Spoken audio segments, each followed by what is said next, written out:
This is Houses of the Holy. This album was released in 1973 by British rock band Led Zeppelin.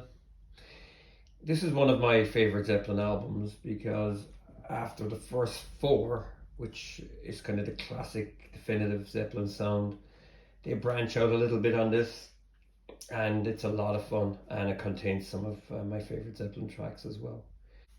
The sleeve is a bit strange, I must say. It's just two children, and they were photographed multiple times at the Joins Causeway in Antrim. Yeah, it's a bit of a strange one. This is the Jimmy Page Remaster 2014. It comes with the belly band, I suppose, but this one comes off. These are awkward and finicky because when you're trying to put the plastic outer sleeve back on it, it's caught in it. Oops. There you go. Yeah, there's a kind of a story behind this, that the it was done in the cold and it was horrific, trying to get the shots right, and then of course the band's manager didn't like the photographs, and they had to recolor it in the studio. It was never kind of right and stuff like that. But so it's a bit, probably the strangest artwork. This is a castle nearby, and then you can see somebody sacrificing a child or something, and then there's a light shining down. It's a bit funny. I've often wondered what was out here in the did it go off towards the sea and stuff like that? I'm not sure. Pretty cool, but pretty strange. So this one you get a card with the lyrics. I think it's the first Led Zeppelin album to have lyrics. Some actually have an inner sleeve with this on it. I have a late 80s like that. So yeah, great album. It was engineered by Eddie Kramer, George Chickant and Keith Harwood.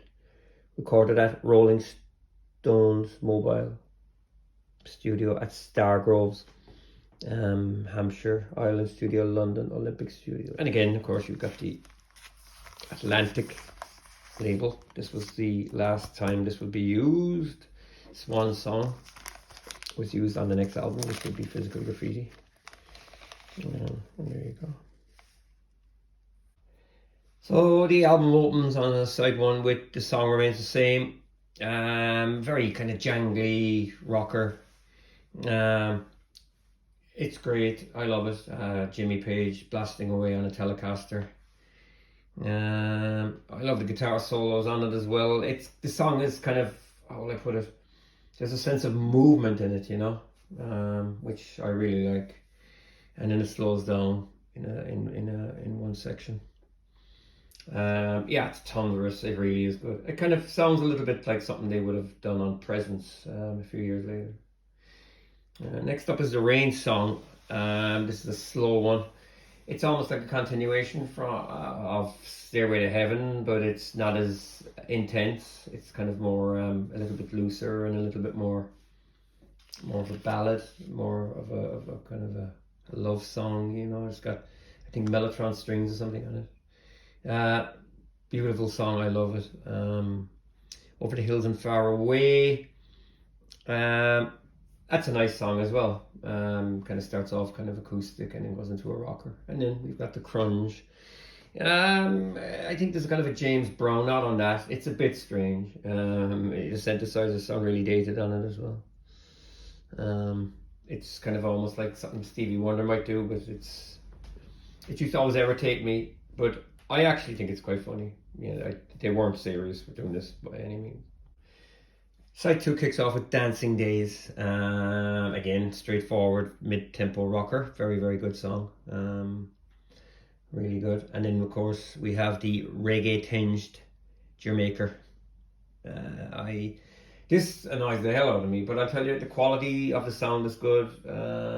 There's some great guitar work by Page, and the drums again, of course. John Bonham is inimitable and incredible. It's it just annoys me. I'm not sure why. Like it's just yeah, but it's still. I think it fits beautifully on here. Yeah. Next up is possibly my favorite Led Zeppelin song of all time, No Quarters. This is pretty serious stuff, very dark, very moody. Lyrics, I think it's about crusaders or something like that. I love they're wearing steel as bright and true. They carry news that must get through. It shows the path where no one goes. Yeah, I just love it. I can imagine people in the snow in the medieval times trying to carry out a mission. Yeah, it's absolutely fantastic, yeah, I could imagine it on Led Zeppelin 4 or Untitled. Yeah, I think it was written around that time. And then we've got The Ocean. Yeah, I think that Ocean is again, it's not the strongest track on the album. Like it's okay. Once you hear that, you know the album's ending. But it's a good album. It is a really good album. It's a kind of a it's got a kind of a pop feel to it, but it's still rock. It's just there's a lot of different styles on it. Yeah, great. So that is Houses of the Holy, the Jimmy Page remaster. It sounds great as well. The bottom end is being toughened up a bit.